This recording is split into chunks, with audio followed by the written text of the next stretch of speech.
جو لوگ اللہ پر ایمان لائیں، کہیں کہ ہمارا رب اللہ ہے، پھر اس پر جم جائیں، ان پر فرشتوں کا نزول ہوتا ہے۔ نہ کوئی غم کرو نہ خوف، خوشیاں مناؤ جنت کی جس کا تم سے وعدہ کیا گیا تھا۔ اللہ کی ربوبیت پر اطمینان جب انسان کو ہو جاتا، میرا رب اللہ ہے، ربی اللہ، انسان کے لیے نہ کوئی کھٹکا، نہ کوئی خطرہ، نہ کوئی خوف، نہ کوئی حزن۔ جو کچھ ہو رہا ہے کس کے اذن سے ہو رہا ہے؟ اللہ کے اذن سے۔ اللہ کے اذن کے بغیر پتہ تک نہیں ہلتا۔ یہ کوئی اندھا بہرا مادہ نہیں ہے جس سے مجھے کوئی خوف ہو۔ اندھا بھینسا چلا آ رہا ہو اس سے تو ڈرنے کا ہر انسان کو ڈرنا چاہیے، نہ معلوم کس کو ٹکر مار دے۔ لیکن نہیں، اس کائنات کو چلانے والا ایک سمیع و بصیر خدا ہے۔ وہ جو میرا دوست ہے، میرا ولی ہے۔ اللہ ولی الذین آمنوا یخرجہم من الظلمات الی النور۔ اللہ اہل ایمان کا ولی ہے، ساتھی ہے، پشت پناہ ہے، مددگار ہے، حمایتی ہے۔ بتائیے جسے یقین ہو جائے کہ اللہ میرا مددگار، اللہ میرا محافظ، اللہ میرا پشت پناہ، اللہ میرا حمایتی، اس کے لیے کوئی خوف ہوگا؟ اس سے کوئی ڈر ہوگا؟ میں مثال دیا کرتا ہوں ایک بہت سادہ، پنجاب کے دیہات کی۔ تو بڑا چودھری ہے اور کوئی غریب کسان ہے۔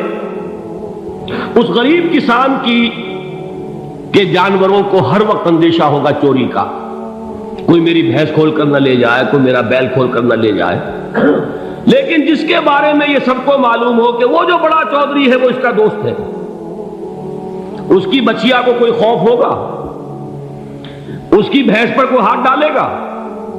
اسے کوئی اندیشہ ہوگا؟ نہیں۔ کیوں؟ کہ وہ بڑا چودھری، بڑا اس کا یہاں کا سردار، جاگیردار، سب کو معلوم ہے وہ میرا دوست ہے، کوئی میرے خلاف اقدام نہیں کر سکتا۔ اس دنیا میں یہ چھوٹی سی بات اگر آپ کے دلی اطمینان اور سکون کا باعث بن سکتی ہے تو ذرا تصور کیجئے۔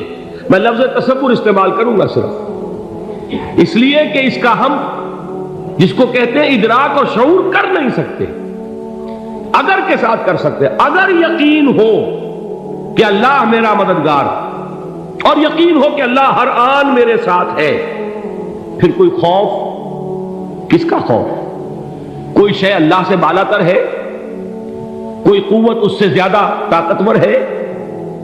کوئی اس کے ارادے کو بدلنے والا ہے؟ کوئی اس کی مشیت کے آڑے آنے والا ہے؟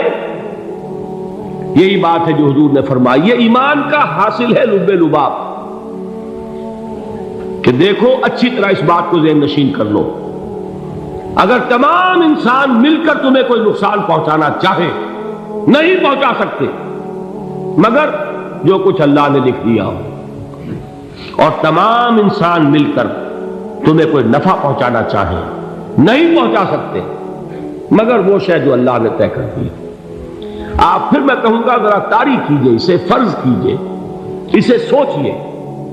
اگر اس حدیث پر ہمارا دل ٹھکا ہوا ہو تو کسی سے ڈر ہوگا؟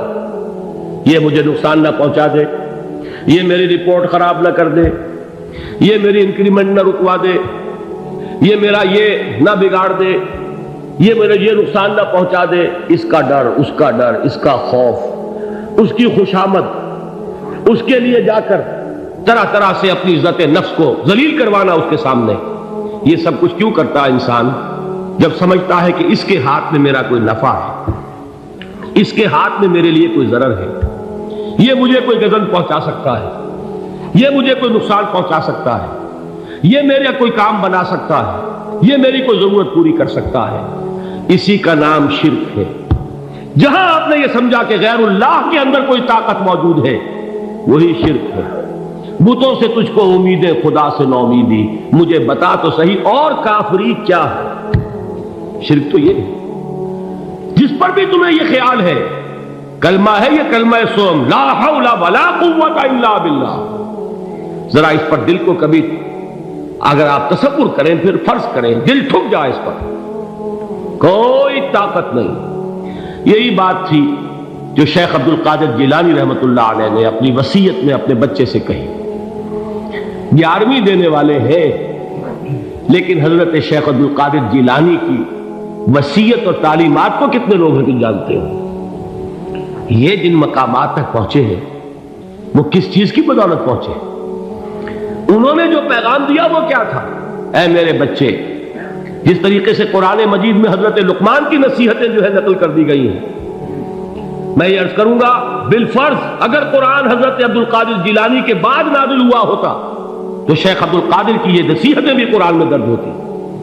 اتنی اونچی نصیحتیں ہیں. اے میرے بچے، اس حقیقت کو ذہن نشین کر لے، لا فاعل فی الحقیقت ولا مؤثر الا اللہ. اس کائنات میں نہ کوئی فاعل حقیقی ہے نہ مؤثر حقیقی ہے سوائے اللہ. کسی شے میں کوئی تاثیر نہیں اگر اللہ نہ چاہے. آگ جلا نہیں سکتی اگر اللہ نہ چاہے. پانی ڈبو نہیں سکتا اگر اللہ نہ چاہے. زہر ہلاک نہیں کر سکتا اگر اللہ نہ چاہے.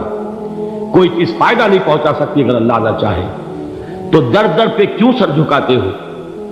در در پر کیوں جبیں سائی کرتے ہو؟ سب کے سامنے کیوں ہاتھ پھیلاتے ہو؟ ایک اللہ سے مانگو.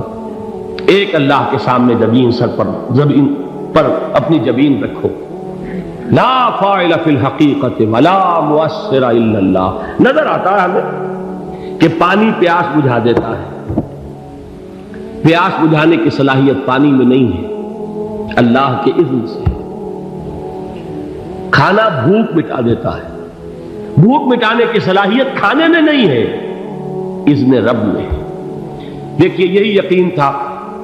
حضرت موسیٰ علیہ السلام کا واقعہ یاد کیجئے. سامنے سمندر آ گیا ہے. قوم دیکھتی ہے پیچھے کہ گرد و غبار کا طوفان. معلوم ہوا کہ فرعون اپنے لشکر سمیت آ گیا. لشکر جب چلتا تھا تیز رفتاری کے ساتھ تو گرد و غبار کا جو طوفان اٹھتا تھا اس کا تصور کیجیے.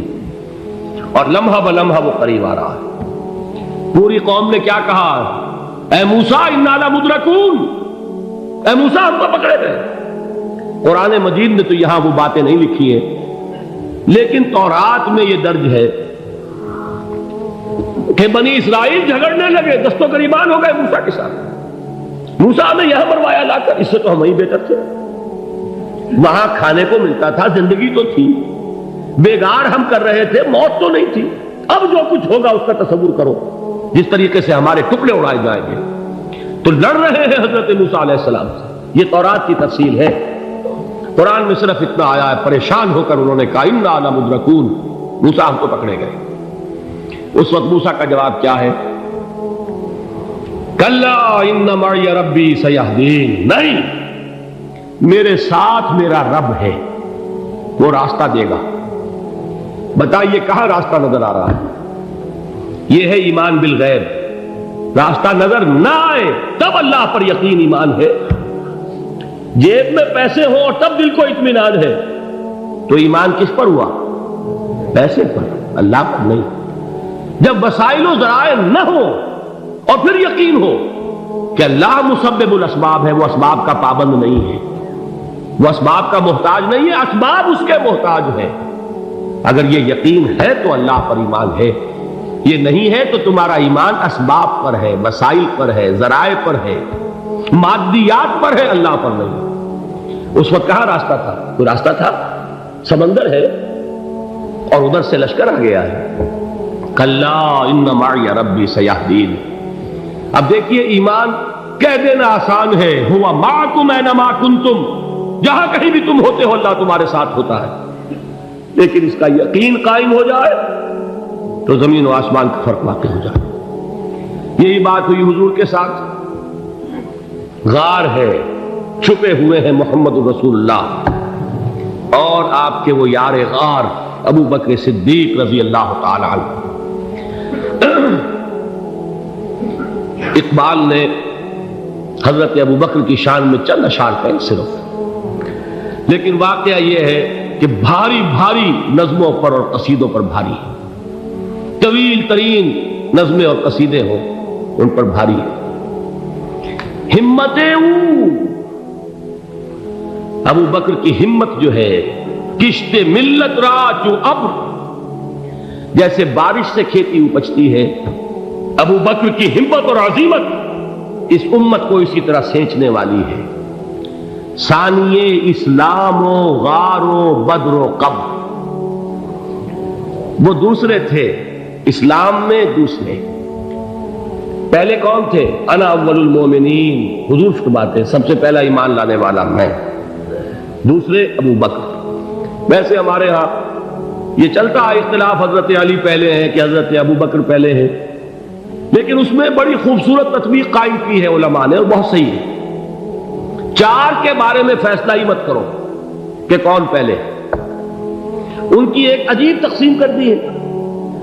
آزاد مردوں میں، بالغ مردوں میں سب سے پہلے ابو بکر، بچوں میں سب سے پہلے علی، خواتین میں سب سے پہلے خدیجہ، اور غلاموں میں سب سے پہلے زید بن حارثہ۔ بڑی پیاری تقسیم ہے، یہ چاروں ہی پہلے ہیں، ہر ایک کے لیے اولیت ہے۔ اور واقعہ یہ ہے کہ اگر زمانی اعتبار سے تعین ہوگا تو پہلے خدیجۃ الکبریٰ آئیں گی رضی اللہ تعالی عنہ، کسی اور سے بات کرنے کی نوبت بعد میں آ سکتی ہے، پہلے تو اہلیہ محترمہ سے بات ہوئی، آتے ہی پہلی وحی ہوئی ہے، ابھی تبلیغ کا حکم نہیں تھا، کس کو بتایا واقعہ؟ ابھی اپنی نبوت کی تبلیغ کا تو حکم ہی نہیں آیا، واقعہ کس کا ہے؟ وہ خدیجہ کا ہے۔ جب کہا ہے کہ خشیت علی نفسی، مجھے اپنی جان کا اندیشہ ہے، تو کیا جواب دیا خدیجہ نے رضی اللہ تعالی عنہا؟ وہ صدیقۃ الکبریٰ ہے، صدیقات جو ہے خواتین، ان میں چوٹی پر خدیجۃ الکبریٰ ہے رضی اللہ تعالی عنہا، اور صدیق جو مرد ہیں ان میں صدیق اکبر ہے ابو بکر صدیق رضی اللہ تعالی عنہ، لیکن صدیقات میں چوٹی پر۔ جب حضور نے فرمایا خشیت علی نفسی، کیا فرمایا، کیا عرض کیا، کیسے تسلی دی؟ نہیں نہیں، اللہ آپ کو ضائع نہیں کرے گا، آپ غریبوں کے ہمدرد ہیں، آپ مساکین کے تکالیف رفع کرنے والے ہیں، آپ بیواؤں کی سرپرستی کرتے ہیں، آپ مسافروں کی خدمت کرتے ہیں، اللہ آپ کو ضائع نہیں کرے گا، یہ یقین ہے اس خاتون کے اندر۔ خیر وہ ایک علیحدہ بات ہو جائے گی۔ میرے دل پر حضرت خدیجہ رضی اللہ تعالیٰ عنہ کی شخصیت کا بڑا گہرا نقش ہے، جو وہ کوئی اور ہی وقت اور موقع ہوا تو بیان ہوگا۔ بہرحال اقبال نے ایک مصرے میں جو چار اولیتیں جمع کر دی ہیں، ہمت او کشت امت را چو ابر، ثانی اسلام و غار و بدر و قبر۔ اسلام میں حضور کے بعد پہلے کون؟ ابو بکر، غار میں حضور کے ساتھ کون؟ ابو بکر، بدر کی رات اللہ کا رسول سربسجود، وہ جھاڑ، وہ گھاس پھوس کی جو جھوپڑی بنائی گئی تھی، اور وہاں تلوار ننگی لے کر پہرا دینے والا کون؟ ابو بکر، اور اس حجرہ عائشہ میں محمد کے بعد سب سے پہلے دفن ہونے والا کون؟ ابو بکر رضی اللہ تعالی عنہ صلی اللہ علیہ وسلم۔ وہ جو معاملہ میں سنا رہا تھا غار ثور کا، حضرت ابو بکر بھی حضور کے خیال سے لرز گئے ہیں۔ آپ کو یاد ہوگا کہ جا کر پہلے تمام جتنے سوراخ تھے انہیں بند کیا ہے، ایک سوراخ رہ گیا تھا جس کو بند کرنے کے لیے کوئی کپڑا نہیں تھا، وہاں اپنی ایڑی رکھی ہے، تب کہا ہے حضور سے تشریف لائیے، اور اپنے زانو پر حضور کو لٹایا ہے، اور وہاں کسی موذی جانور نے کاٹا ہے، حضور کی آنکھ لگ گئی تھی، اس وقت اس بل کے اندر جو بھی بچھو ہے کیا ہے واللہ عالم، اس نے کاٹا ہے، اس کی تکلیف کی وجہ سے ابو بکر کی آنکھوں سے آنسو ٹپک گئے، حضور کے چہرے مبارک پر پڑے ہیں، تو حضور جاگے ہیں، معاملہ کیا ہے؟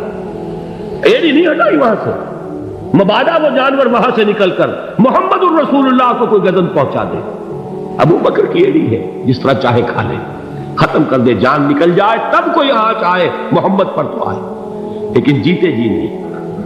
وہ ہے ابو بکر حضور کے خیال سے، اس وقت حضور نے پھر اپنا لعاب دہن لگایا ہے، اور اس سے پھر آپ کی تکلیف ختم ہوئی۔ جیسے خیبر میں حضرت علی کی آنکھ دکھ رہی تھی، اس کو جو شفا حاصل ہوئی ہے وہ بھی حضور کے لعاب دہن سے ہوئی۔ تو بہرحال اس وقت انہوں نے کہا ہے کہ اے نبی یا رسول اللہ، اگر اس وقت ان میں سے کسی نے غیر ارادی طور پر بھی اپنے قدموں کی طرف جھانک لیا تو پکڑے جائیں گے۔ کیا جواب تھا اللہ کے رسول کا؟ لا تحزن ان اللہ معنا، اللہ ہمارے ساتھ ہے، کیوں گھبراتے ہو ابو بکر؟ یہ ہے ایمان باللہ، میرا مالک اللہ، میرا رازق اللہ، میرا محافظ اللہ، میرا مددگار اللہ، میرا پشت پناہ اللہ، میرا دوست اللہ۔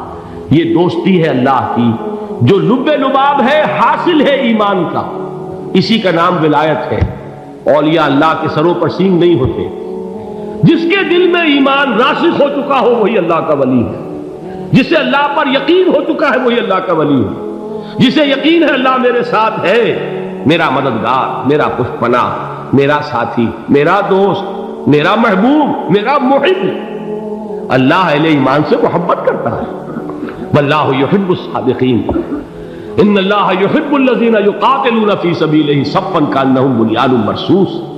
اللہ محبت کرنے والا، اہل ایمان محبوب، اور اہل ایمان محبت کرنے والے اللہ محبوب۔ والذین آمنوا اشد حبا للہ۔